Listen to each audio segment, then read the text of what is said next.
दोस्तों, नमस्कार। उम्मीद है आप सबका जो है नया साल 2024 बहुत अच्छे से बीत रहा होगा, क्योंकि अब जो हमारा पेट्रोल पंप अलॉटमेंट का प्रोसेस है वो भी बहुत तेज़ी से चल रहा है और बहुत सारे लोगों को एलओआई मिल गई है। बहुत सारे लोग जो पर्सनली कंसल्ट कर रहे हैं 1-to-1 पे, उन्होंने अपने फ़ोटोग्राफ्स भी भेजे हैं कि उन एलओआई लेते हुए उन्होंने बहुत सारे कॉम्प्लीमेंट्स भी भेजे हैं। इनफैक्ट वो कॉम्प्लीमेंट हमारे लिए नहीं है, वो पूरी टीम के लिए हैं, क्योंकि उन्हें बहुत सारा जो मुझे लगता है इस प्रोसेस में लर्न किया है वो उन्होंने टेलीग्राम चैनल पे भी बहुत लर्न किया है, बिकॉज वो ज़रूर इस टेलीग्राम चैनल का पार्ट रहे हैं। आप लोग इतना इंटेंसिव डिस्कशन कर रहे हैं टेलीग्राम पे, एक दूसरे को ओपिनियन दे रहे हैं, एक दूसरे को कॉन्ट्रडिक्ट कर रहे हैं, एक दूसरे को ज्ञान बहुत दे रहे हैं। तो दोस्तों बहुत अच्छी बात है, ज्ञान बहुत ज़रूरी है, एक प्रीचिंग बहुत ज़रूरी है, तो मुझे लगता है कि उससे पहले इम्प्लीमेंटेशन बहुत ज़रूरी है। जिन लोगों ने कहीं से भी सीखा है, जिन लोगों ने वीडियोस देखी हैं, जिन लोगों ने कंपनी के ऑफिशियल से सीखा है, किसी को मेंटोर बना लिया, उनसे सीखा है और उसको इम्प्लीमेंट किया दोस्तों, उनको बहुत जल्दी सफलता मिल गई, उनको एलओआई मिल गई है। Now they are in the process of NOCs. ऐसे बहुत से प्रीमियम मेंबर हैं जो अब एनओसीज की बात करने लग गए हैं, एनओसीज के इशू डिस्कशंस करने लग गए हैं, चाहे वो नॉन कंप्लायंस का इशू हो, सर्विस रोड बनाने का इशू हो, या किस डिपार्टमेंट के एनओसी को कैसे टैकल करना है। ये सब दोस्तों प्रीमियम मेंबरशिप के बेनिफिट्स होते हैं, जिसमें एक तरीके से आप लोग का हाथ पकड़ लेते हैं और कुछ ना कुछ गाइडेंस आपको मिलती रहती है। आपको भी लगता है कि कोई है जिससे कोई प्रॉब्लम होगी तो हम थोड़ा डिस्कस कर लेंगे। ये एक मुझे लगता है दोस्तों एक मेंटल सिक्योरिटी भी बहुत बड़ी होती है, जब आपको लगता है कि कोई मेंटोर है, वो हमें गाइड कर देगा कहीं कोई प्रॉब्लम होगी या हमें कोई इशू होगा तो हम अपना दिल खोल के जो उनसे बात कर लेंगे और बहुत सारी चीज़ें रिजॉल्व हो जाएंगी, एटलीस्ट एक क्लियरिटी आ जाएगी। तो मुझे लगता है दोस्तों बहुत इंपॉर्टेंट चीज़ें हैं, जिसको जो भी नॉलेज आपको मिल रही है उसको ज़रूर इम्प्लीमेंट करिए। जो भी हम लोग डिस्कशंस कर रहे हैं उसको इम्प्लीमेंट करिए। तो आप लोग के बहुत सारे इनपुट्स हैं पूरे प्रोसेस के। कुछ लोग बात कर रहे हैं कि जो है हमारे यहाँ जिसका प्रोविजनल सिलेक्शन हुआ था वो कैंसिलेशन दिखा रहा है, तो नए ड्रॉ कब होंगे। और दोस्तों मैं फिर से रिक्वेस्ट करूंगा कि बहुत सारे लोग एक कमेंट को बार बार हर वीडियो के नीचे कर रहे हैं। मेरी आपसे रिक्वेस्ट है, हाथ जोड़ के विनती है, प्लीज़ डोंट डू दिस। इससे बहुत डिस्टर्बेंस होती है, क्योंकि फिर आपके जो क्वेश्चंस हैं वो अनरिप्लाइड रह जाएंगे, उनका कोई रिप्लाई नहीं होगा। तो आप बहुत सारे क्वेश्चन तो रिपीटेड आ रहे हैं, तो पहले से जो क्वेश्चंस पूछे गए हैं दोस्तों उनको एक बार आप देख लीजिए, क्वेश्चन आंसर सेशंस में जा कर के देख लीजिए। नया चैनल भी हमारा जो नया वेबसाइट है वो भी अब तेज़ी से जो है इम्प्लीमेंट हो चुकी है, उसमें बहुत सारे क्वेश्चन और आंसर हैं, आप वहाँ भी जाके पूछ सकते हैं। और डेटा बहुत ही क्रिस्प कर दिया है, बहुत ईजिली आप उसमें जा कर के बहुत सारे जियोज़, बहुत सारी चीज़ें, बहुत सारी ड्राइंग्स आप उसमें जाके ऑप्ट कर सकते हैं। बहुत सारी नॉलेज आपको पोर्टल पे आने पे मिल जाएगी।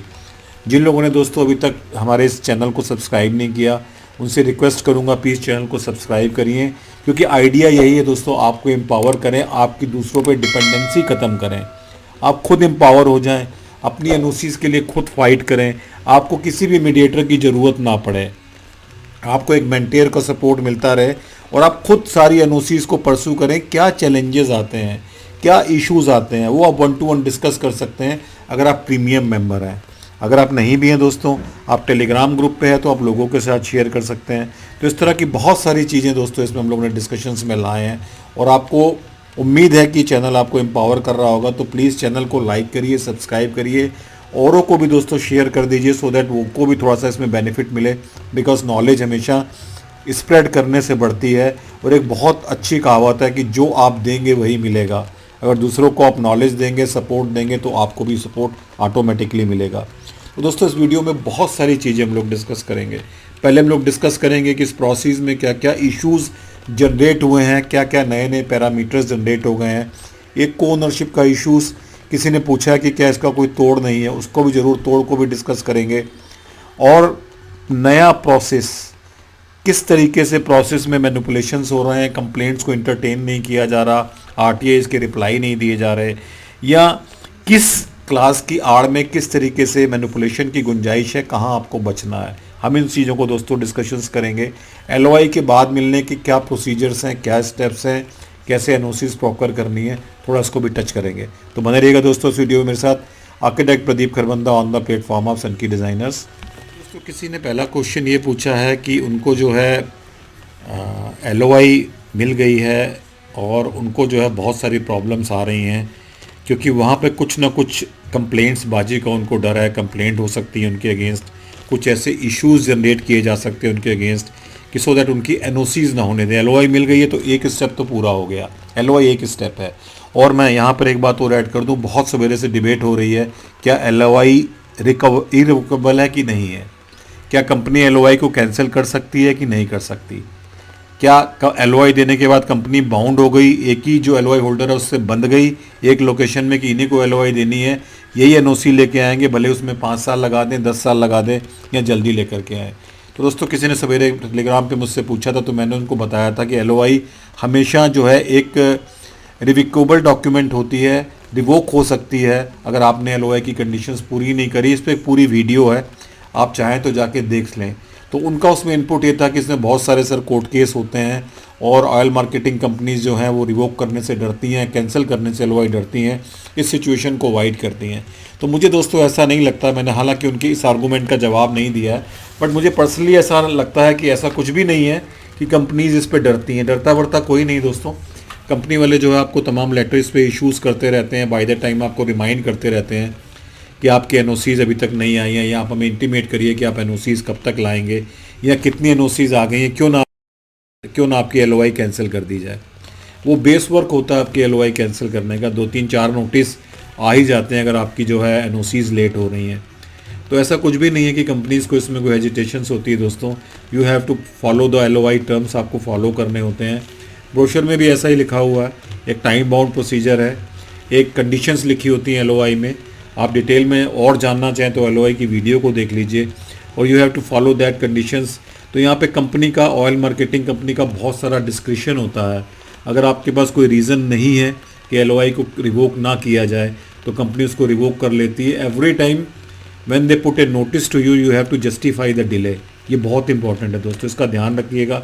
तो जिन्होंने पूछा है कि एलओआई कैंसिल हो सकती है, हाँ बिल्कुल हो सकती है। You have to follow the terms of the LOI. LOI कोई फर्म कमिटमेंट नहीं है दोस्तों, एलओआई एक इनिशियल डॉक्यूमेंट है, एक इंटेंट है आपको अपॉइंट करने का। जब आप सारी एनओसीज ले आएंगे, सारा प्रोसीजर पूरा हो जाएगा, तब एक आपको एलओए देना पड़ेगा, लेटर ऑफ अपॉइंटमेंट कंपनी देती है। उससे पहले आपको जो आपके सिक्योरिटी डिपॉजिट्स हैं पूरे करने होते हैं, और फिर आपके साथ एक डीलर एग्रीमेंट होता है दोस्तों, जो कि एक बाइंडिंग लीगली डॉक्यूमेंट होता है। वो बहुत इंपॉर्टेंट है आपको समझना। What is LOA, what is LOI and what is dealership agreement. LOI के बाद सारा प्रोसीजर पूरा होने के बाद जब आप सारे टर्म्स एंड कंडीशंस पूरे करते हैं, एनओसी ले आते हैं, तो लेटर ऑफ अपॉइंटमेंट की स्टेज होती है।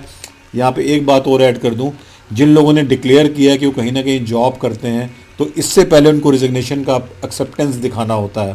पहले भी कई वीडियो में बताया है, एलओए से पहले। उसके बाद कंपनी आपको जो है डीलर अपॉइंट करती है, एक डीलर एग्रीमेंट करती है, प्रॉपर एक एग्रीमेंट होता है जो कि लीगली बाइंडिंग होता है। तो मुझे लगता है कि आपकी इस क्वेरी का जवाब यहाँ मिल गया होगा दोस्तों।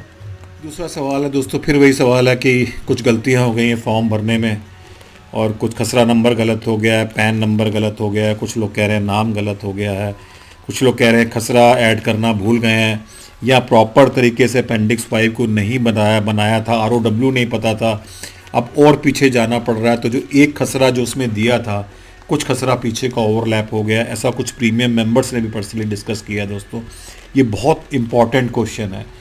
मैंने कई बार वीडियो में आपको पहले बताया कि अगर एक बार आपका एलओआई आपने अगर फॉर्म सबमिट कर दिया है, एक बार ही आपने, वो नॉन एडिटेबल है। अगर फाइनली सबमिट हो गया, you can't edit it, but उसमें से कुछ गलतियां जो हैं वो रेक्टिफाइबल हैं, जहां पे कंपनी चाहे तो उनको एक एफिडेविट लेके उनको रेक्टिफाई अपने रिकॉर्ड में कर सकती है। जैसे पैन नंबर डालने में थोड़ी बहुत गलती हो गई, कोई वर्ड इधर उधर हो गया, कोई नाम में गलती हो गई है। खसरा नंबर आप दोस्तों चेंज नहीं कर सकते हैं, आप लोकेशन भी अपनी चेंज नहीं कर सकते हैं जिस लोकेशन पे आपने दिया है, और खसरा कोई ऐड भी नहीं कर सकते हैं। मेरे हिसाब से इस वाले ब्रोशर में वो प्रोविज़न नहीं, जो खसरा नंबर दिया है उसको आपको स्टिक करना पड़ेगा। क्योंकि कई लोगों का क्या है कि पीछे जाने की वजह से पीछे का भी खसरा आ रहा है, तो वो उसमें ऐड करने में कंपनी को प्रॉब्लम्स हैं। तो यहाँ ये सारी चीज़ें दोस्तों आपको समझनी पड़ेंगी कि फॉर्म नॉन एडिटेबल डॉक्यूमेंट है, एक बार सबमिट हो गया, बट कुछ चीज़ें, कुछ जो उसमें आपसे गलतियाँ हुई हैं, वो कंपनी चाहे तो एफिडेविट लेके उनको जो है एक कंसीडर कर सकती है उसको। इसका बहुत ध्यान रखिएगा, अदरवाइज़ आप बहुत सारी चीज़ें उसमें नहीं कर सकते हैं। ये नहीं कि आप लैंड के अल्टरनेट लैंड देने लगें। खसरा नंबर बहुत इंपॉर्टेंट है, खाता नंबर, केवट नंबर बहुत इंपॉर्टेंट है, उसका बहुत ध्यान रखिए। डॉक्यूमेंटेशन सबमिट करने से पहले आप 100% 2 बार 3 बार कंफर्म हो जाइए कि जो डॉक्यूमेंट आप सबमिट कर रहे हैं वो वैलिड हैं। इसलिए दोस्तों मैं बार बार कहता हूँ किसी कंसल्टेंट को अपॉइंट कर लीजिए, साइट विजिट करा लीजिए, फिजिबिलिटी बनवा लीजिए। बहुत से लोग हम लोग से संपर्क कर रहे हैं, बहुत जल्दी में है, 2 दिन में दे दीजिए, 3 दिन में रिपोर्ट दे दीजिए। अब कहीं पे साउथ में जा कर के या कहीं नॉर्थ में जाके, जम्मू कश्मीर में जा कर के 1-2 दिन में रिपोर्ट देना बहुत मुश्किल हो जाता है दोस्तों। तो पहले से प्री प्रिपरेशन करिए। प्री प्रिपरेशंस, प्रिपेयर्डनेस एक सक्सेस की एक बहुत बड़ा जो है तो आपको बेस देता है, कॉन्फिडेंस देता है। तो इसका बहुत ध्यान रखिए आप किस तरीके से जो है जो भी चीज़ें हम लोग डिस्कस कर रहे हैं उसको इम्प्लीमेंट कर रहे हैं, इसको लाइटली मत लीजिए। अपेंडिक्स वाई बहुत इंपॉर्टेंट है, उसको प्रॉपरली बनवाइए। अगर फिजिबिलिटी रिपोर्ट है तो एलओआई के समय में किसी भी कंसल्टेंट के द्वारा बनाई हुई फिजिबिलिटी रिपोर्ट आप एल मार्केटिंग कंपनी के अधिकारियों को दे सकते हैं, जो कि एक रिकमेंडेशन भी देती है और आपकी साइट की पूरी स्थिति को ड्राइंग के साथ में एक्सप्लेन करती है। आप खुद एम्पावर होना चाहते हैं तो एक वीडियो है जिसको आप देख सकते हैं, जिसमें है कि अपनी साइट की फिजिबिलिटी कैसे चेक करें, तो आप वो भी कर सकते हैं दोस्तों। ये बहुत इंपॉर्टेंट है, इसको ओवरलुक मत करिए प्लीज़ आप लोग। दोस्तों एक वही इंपॉर्टेंट है कि जिस लैंड को आप ऑफ़र करते हैं वो लैंड दोस्तों आपकी जो है फ्रंट में पूरी रोड पे अबट करनी चाहिए, रोड को फेस करनी चाहिए। इट मीन्स कि आपकी डायरेक्ट एक्सेस रोड पे होनी चाहिए। अगर उस लैंड की एक्सेस नहीं है, कोई बीच में दूसरा खसरा आ गया, दूसरी पट्टी आ गई, अगर पतली सी भी नाली आ गई, अगर कोई पतली मेड़ भी आ गई जिसकी ओनरशिप आपके पास नहीं है, देन वो एक्सेप्टेबल नहीं होगा, बिकॉज आपको डायरेक्ट एक्सेस नहीं मिलती। किसी के साथ ऐसे ही अनफॉर्चुनेट हुआ, उन्होंने अपना एक स्केच शेयर किया है, मैं जो है उसको प्राइवेसी की वजह से शेयर नहीं करूँगा, बट उनका सारा लैंड अबट कर रहा है, कॉर्नर का थोड़ा सा लैंड 20 तिरछी कुछ ऐसी बीच में पट्टी आ रही है, 20 मीटर तक लैंड उनका फ्रंट पे आ रहा है, बचा हुआ 15 मीटर दोस्तों एक किसी और की पतली स्ट्रिप उसमें आ गई, जो उन्होंने अपना नजरी नक्शा भेजा या एक खसरा मैप का अपना उन्होंने खसरे का डिटेल दूसरा एक खसरा दिखाते हुए भेजा। तो दोस्तों यहाँ बहुत बड़ी प्रॉब्लम है 10-12 मीटर के पीछे, जो कि उनको क्लियरिटी पहले नहीं आई। एक पतली सी बहुत पतली स्ट्रिप है जो उनकी ओनरशिप में नहीं है। उन्होंने पूछा दोस्तों उसका क्या रेक्टिफिकेशन है। अगर वो गवर्नमेंट की ओनरशिप में है तो आपको उनसे कंफर्मेशन लाना होगा कि वो लैंड आपको दे सकते हैं। उन्होंने अपने में जो हमसे जो वो डिस्कशन किया, उन्होंने ये बोला है कि ये ROW का पार्ट बन चुका है। ऐसा नहीं दोस्तों, अगर वो किसी की ओनरशिप में है तो ROW का पार्ट नहीं बना है। ROW या तो फ्यूचर की होगी, प्रपोज्ड होगी, और अगर आज की एग्जिस्टिंग है, फ्यूचर एंड प्रपोज का मतलब कि गवर्नमेंट का इंटेंट है इसको एक्वायर करने का, उसमें जो एक्विजिशन का कंपनसेशन है वो ओनर्स को देना होगा। अगर आज की बात है तो सरकारी अभिलेखों में रेवेन्यू रिकॉर्ड में वो लैंड जो है गवर्नमेंट के नाम से जो है PWD या NHAI के नाम से चढ़ा होगा, इसको आप चेक कर लें। तो छोटी से छोटी अगर स्ट्रिप भी आपको अगर फ्रंट पे आने से रोकती है तो आपको उसको प्रॉपरली चेक करा लेना चाहिए, आपको डबली कंफर्म हो लेना चाहिए। ये पॉइंट पहले भी एक्सप्लेन किया है। दिस इज़ रियली अनफॉर्चुनेट कि आप 10-15 मीटर के पीछे एक पतली स्टेप के पीछे जो आपके लैंड को रिजेक्ट किया जा रहा है।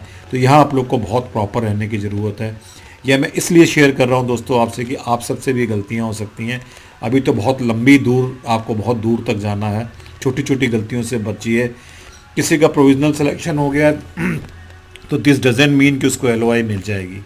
हो सकता है कि उसमें भी कुछ इस तरह के इश्यूज़ निकल आएँ, कुछ और नॉन कंप्लायंसेस निकल आएँ, कुछ प्रॉपर डॉक्यूमेंटेशन निकल आए, क्योंकि बहुत से लोग ऐसा बोल रहे हैं कि वो उनका प्रोविजनल सिलेक्शन हो गया बट उनका लैंड एडवर्टाइज लोकेशन से बाहर है, कंप्लाई नहीं करता, डायमेंशंस पूरी नहीं है, और तो दोस्तों ऐसे केसेस ऑटोमेटिकली रिजेक्ट हो जाएंगे। बट मैं आपको ये सजेस्ट करूंगा, अगर आप कंप्लेन करना चाहते हैं तो ड्रा के विदिन 30 डेज़ में कर दीजिए, उनका प्रोविजनल सिलेक्शन होता है, या ड्रा से पहले भी कर दीजिए। अगर आपको लगता है कि इसमें 4 कैंडिडेट हैं, चारों एंटाइटल्ड नहीं है, आप 5वें हैं, आप ज़रूर सेलेक्ट हो जाएंगे, आप सारा कंप्लायंस कर रहे हैं, तो आपके पास कोई लॉजिक है तो आप कंप्लेंट डाल दीजिए 5000 के DD के साथ कंपनी के नाम से, जो कि इंटरटेन हो जाएगी। तो आपको ध्यान रखना पड़ेगा कि आप किस स्टेज पे कंप्लेन कर रहे हैं। बहुत से लोगों ने पर्सनली कलेक्ट किया है कि 30 दिन और 1 दिन ऊपर हो गया है, 30 डेज़, 32 दिन हो गए, 33 दिन हो गए, आप कंप्लेन करो इंटरटेन होगी। एज़ पर नॉर्म्स दोस्तों नहीं होगी। ऑयल मार्केटिंग कंपनी तरीके ढूंढ रही है इन सब चीज़ों को अवॉइड करने का, आपकी कंप्लेन ना करनी पड़े, किसी को लिख के भेज रही है कि आप अपने सपोर्टिंग डॉक्यूमेंट दीजिए, क्योंकि सब ब्रोशर्स का पार्ट है। RTI का जवाब तो आपको नहीं आना, क्योंकि वो थर्ड पार्टी इन्फॉर्मेशन हो जाती है, वो आपको नहीं देंगे। तो जो लोग ये पूछ रहे हैं, या आपकी जो RTI वो पब्लिक इंटरेस्ट में होनी चाहिए, पब्लिक के लार्जर इंटरेस्ट को ध्यान रख के आप कंप्लेन कर रहे हैं, कुछ लोग जो है अपने कंपिटिटर्स के प्रोफाइल लोकेशन जानने के लिए कर रहे हैं, तो मुझे नहीं लगता कि वहाँ आपको ऑयल मार्केटिंग कंपनी से कोई रिप्लाई मिलेगा। इन सब चीज़ों का दोस्तों ध्यान रखिए और कंप्लेन प्रॉपर टाइमली करिए, प्रॉपर सपोर्टेड होनी चाहिए फैक्ट्स के साथ, फिगर्स के साथ, सब्सटेंशिएट करे वो आपकी जो कंप्लेन है, उसमें इतने डॉक्यूमेंट होने चाहिए। और कंपनी को भी जो रिस्पॉन्ड करना है वो एक डिटेल रिप्लाई के साथ करना है, एक स्पीकिंग ऑर्डर के साथ करना है कि वो कंप्लेन को इंटरटेन कर रहे हैं, नहीं कर रहे, किस तरीके से दोस्तों उसको प्रोसेस करना है। दोस्तों आपको पहले की बहुत सारी वीडियोस में कहा था कि आपका ईमेल आईडी प्रॉपर होना चाहिए, उसको आपको बचा के रखना, आपका टेलीफोन नंबर जिस पे एसएमएस आएंगे जो आपने रिकॉर्ड में डाला वो भी प्रॉपर होना चाहिए। सब नॉन रेक्टिफाइबल डिफेक्ट हैं। फिर भी किसी ने पर्सनली संपर्क किया कि उसका ईमेल आईडी किसी ने हैक कर लिया है, अगर इसका बताओ, इसका क्या जवाब दें। उन्होंने अपने ईमेल को भी सिक्योर नहीं रखा, हो जाता है कभी कभी दोस्तों ऐसा। तो आप देखिए इसमें कोई आईटी एक्ट में आपको कंप्लेंट करनी है, क्या करनी है। हाँ, पर वो आगे वो कह रहे हैं कि वो उनको ब्लैकमेल कर रहा है, अगर आपको ईमेल आईडी चाहिए तो हमें कुछ पैसे दे दीजिए। दोस्तों देखिए ऐसा भी होता है। तो ज़रूर मुझे लगता है कोई नॉन आदमी होगा, मैंने इतना उनको बोला कोई नॉन आदमी ढूंढो, नहीं तो ऐसे नहीं हो सकता। कुछ पासवर्ड वगैरह उसको पता लगे होंगे या कुछ सिक्योरिटी आपने कम लगाई होगी, बट अगर पैसे मांग रहा है ज़रूर, तो मुझे लगता है कोई नॉन आदमी होगा। और नॉन होता तो शायद आपको परेशान करता, इस तरीके से नहीं करता। तो अपने ईमेल आईडी, अपने फ़ोन नंबर पे वॉच रखिए दोस्तों, लॉगिन करते रहिए, स्टेटस का ध्यान रखिए, क्योंकि बहुत सारे लोग पूछ रहे हैं कि पुराना रिजेक्शन हो गया, अब नए ड्रॉ कब होंगे। तो उसमें मैंने दोस्तों आपको पहले बताया 10-10 दिन का टाइम दिया हुआ, बट अगर किसी का कैंसिल हुआ है तो कंपनी उसको मेल भेजती है कि आप इसमें अपना कंसर्न रेज कर सकते हैं अगर आप सेटिस्फाइड नहीं है। Because opportunity of being heard एक लोगों का एक नेचुरल जस्टिस के हिसाब से राइट है। तो अगर उसमें कोई उसने रजिस्ट कर दिया है तो प्रोसेस लंबा हो सकता है। अगर उसने कोई उस अपने जो कैंसिलेशन है उसको अगर उसने चैलेंज नहीं किया है या कोई आपने उस पर अगेंस्ट कोई क्वेरी रेज नहीं की है तो ये प्रोसेस थोड़ा जल्दी हो सकता है। तो इसमें बहुत जल्दबाजी मत करिए। जहाँ पर एक ड्रॉ के बाद कैंसिलेशन हुआ है, रिजेक्शन हुआ है, नेचुरली वहाँ पे नेक्स्ट ड्रा विदिन, अगर 20 डेज़ में नहीं हुआ तो 30-40 डेज़ में ज़रूर होगा। बिकॉज वो प्रोसेस तो कंपनी को कंप्लीट करना ही करना है। ब्रोशर के हिसाब से अगर एक बार रिजेक्शन हो जाता है तो बाकी जो बचे हुए कैंडिडेट्स हैं उनके बीच में ड्रॉ होना है, ऐसा बहुत क्लियरली लिखा है। तो इसका भी दोस्तों कोई बहुत वरीड होने की बात नहीं है। तो प्लीज़ आप बार बार ये क्वेरी रेज मत करिए कि रीड्रॉ कब होंगे। कुछ लोग इतना ही लाइन पे कमेंट लिख के भेज रहे हैं रीड्रॉ कब होंगे, ना अपनी लोकेशन लिख रहे हैं, ना अपनी कंपनी लिख रहे हैं। तो प्लीज़ ऐसे कमेंट्स मत करिए, आप लोगों से रिक्वेस्ट है मेरी। दोस्तों यहाँ एक पॉइंट बार बार हमने कई सारी वीडियो में डिस्कस किया है, वो है इंटरसेक्शन का डिस्टेंस जो है वो रिटेल आउटलेट की नियरेस्ट बाउंड्री से अर्बन और रूरल में। तो दोस्तों अगर कोई रूरल रिटेल आउटलेट है, कहीं आपने रूरल एरिया में अगर आपने अप्लाई कर दिया तो ये इंटरसेक्शन एक स्टेट हाईवेज़, नेशनल हाईवेज़ पे अराउंड 300 मीटर का होता है जो नॉर्म्स हमारे बोलते हैं। और जो अर्बन एरिया है वहाँ पे 100 मीटर के अंदर कोई इंटरसेक्शन नहीं होना चाहिए। इंटरसेक्शन का मतलब इंटरसेक्टिंग रोड्स एंड जो हमारे नियरेस्ट एंड होता है मीडियन गैप का या मीडियन कट हम जिसे बोलते हैं, तो वहाँ पे इनका आप ज़रूर ध्यान रखिए अपनी लोकेशन को फाइनल करते समय, किस तरह की नॉन कंप्लायंसेस ना हो। अगर इस तरह की नॉन कंप्लायंसेस हैं तो फिर आपको वही एक एफिडेविट कम इंडिमिटी बॉन्ड एक कंपनी को देना होगा, जिसका कि एक फॉर्मेट है, किसी ने शेयर किया है, किसी ने मांगा भी था, तो वो एफिडेविट एंड इंडिमिटी बॉन्ड दे करके आप कंपनी को जो एलओआई ले सकते हैं। उसमें कंडीशन ये हो जाएगी कि एलओआई की कि आप वहाँ पे सारी एनओसीज लेके आएंगे विद इन टाइम फ्रेम में, क्योंकि ऐसे केसेस को मैं पहले भी बहुत सारे वीडियो में डिस्कस कर चुका हूँ। कोशिश करिए कि आपके रिटेल आउटलेट के पास में कोई बड़ा ब्रिज ना हो, कोई बहुत बड़ी कलवर्ट ना हो, सर्विस रोड अगर हो तो उसकी फिलिंग कम से कम हो, उसकी लेंथ कम से कम हो, प्रॉपर वहाँ पे सर्विस रोड बनाने की जगह हो, साइटिंग की, ये बहुत इंपॉर्टेंट है दोस्तों। और बहुत सारी चीज़ों के अलावा सबसे बड़ी बात है, अगर आप रिटेल ऑयल इंडस्ट्री में आना चाहते हैं, पेट्रोल पंप लगाना चाहते हैं, तो आपकी लोकेशन इजीली एक्सेसिबल होनी चाहिए, इसका बहुत ध्यान रखिए। अप्रोच बहुत अच्छी होनी चाहिए, एक्सेसिबिलिटी अच्छी होनी चाहिए, दूसरे शब्दों में विजिबिलिटी बहुत अच्छी होनी चाहिए। विजिबिलिटी का मतलब वो आपकी जो पेट्रोल पंप है उसकी विजिबिलिटी दूर से बहुत अच्छी आनी चाहिए, उसका विजुअल इम्पैक्ट पड़ना चाहिए, जिसका कि अपना एक अट्रैक्शन होता है। व्हीकल्स जो हैं, जो रोड यूज़र्स हैं, वो अट्रैक्ट हों आपके रिटेल आउट की तरफ, तभी तो दोस्तों आपका फ्यूल बिकेगा। यहाँ फैसिलिटीज़ डेवलप करते हैं तभी तो दोस्तों साथ में चलेंगी। विजिबिलिटी हो गई, एक्सेसिबिलिटी हो गई, अप्रोचेबिलिटी हो गई, ये बहुत इंपॉर्टेंट है दोस्तों। ड्राइवे जो एंट्रेंसेस होती हैं उनको बहुत अच्छा बनाइए, प्रॉपर कंपेक्शन करिए। इंजीनियरिंग की बात कर रहा हूँ, अप्रोचेस बहुत ज़्यादा ख़राब होती है। अप्रोचेस बहुत अच्छी होनी चाहिए। कुछ लोग अप्रोचेस पे ध्यान नहीं देते। अच्छी अप्रोच के बिना आपके रिटेल आउटलेट में कोई नहीं आएगा, क्योंकि ये पॉइंट किसी ने रेज किया है। किन चीज़ों का ध्यान रखें, तो बहुत इंपॉर्टेंट है दोस्तों, इसका आप ध्यान रखिएगा। एक पॉइंट और दोस्तों, इसको मैं बार बार हर वीडियो में बोलता हूँ, बहुत से लोगों को बताता हूँ, फिर भी हम लोगों से गलतियाँ हो जाती हैं। मैं भी जो केस डिस्कस कर रहा था कि आप खसरा नंबर चेंज नहीं कर सकते, किसी प्रीमियम मेंबर को बहुत बड़ी इसमें दोस्तों प्रॉब्लम हो गई। प्रॉब्लम ये हो गई है कि उन्होंने राइट ऑफ वे का पता केवल नेशनल हाईवे से कर लिया। उनका अर्बन एरिया में पंप आता है, सिटी लिमिट में एक पंप आता है, उनका जो अर्बन डेवलपमेंट की लिमिट होती है उसकी बात कर रहा है। वहाँ पे इशू उनका ये आ गया है कि उन्होंने राइट ऑफ वे अपेंडिक्स 5 में पीडब्ल्यूडी से पता करके बनवा लिया था। तो पीडब्ल्यूडी का राइट ऑफ वे तो दोस्तों उतना ही है, सपोज करिए वो 20 मीटर है। जब उनको डिस्ट्रिक्ट एडमिनिस्ट्रेशन ने एलओआई मिलने के बाद बोला कि आप टाउन एंड कंट्री प्लानिंग के एनओसी ले आइए, तब उनको पता लगा कि उनको जो है 32 मीटर एक साइड पे पीछे जाना है, यानी कि टोटल उनको मिलाकर के 64 मीटर का राइट ऑफ वे है। तो 12 मीटर का दोस्तों फ़र्क आ गया है, जो कि बहुत ज़्यादा है। अपेंडिक्स 5 में जो है 20 मीटर था, अब वो 32 मीटर हो गया एक साइड पे, तो 12 मीटर उनको और पीछे जाना पड़ रहा। अब प्रॉब्लम ये आ रही दोस्तों, 12 मीटर पीछे जाते हैं तो खसरा पूरा नहीं पड़ रहा, ये इशू आ गया दोस्तों। इस तरह के इश्यूज से बचिएगा। पहले भी बहुत सारी वीडियोस में कहा है आपको, अर्बन एरिया में बहुत ध्यान रखने की ज़रूरत है इस पर, क्योंकि इस प्रॉब्लम को हमने पर्सनली भी फेस किया है। जब एनएच के एनओसीज कराते हैं अर्बन एरिया में, हमें दोनों चीज़ों को ध्यान रखना पड़ता है, right of way as per master plan, as per town planning norms, and as per जो हमारी रोड की कोऑर्डिनेटिंग एजेंसी है, चाहे OPWD हो चाहे NHAI। तो इसका बहुत ध्यान रखिएगा दोस्तों।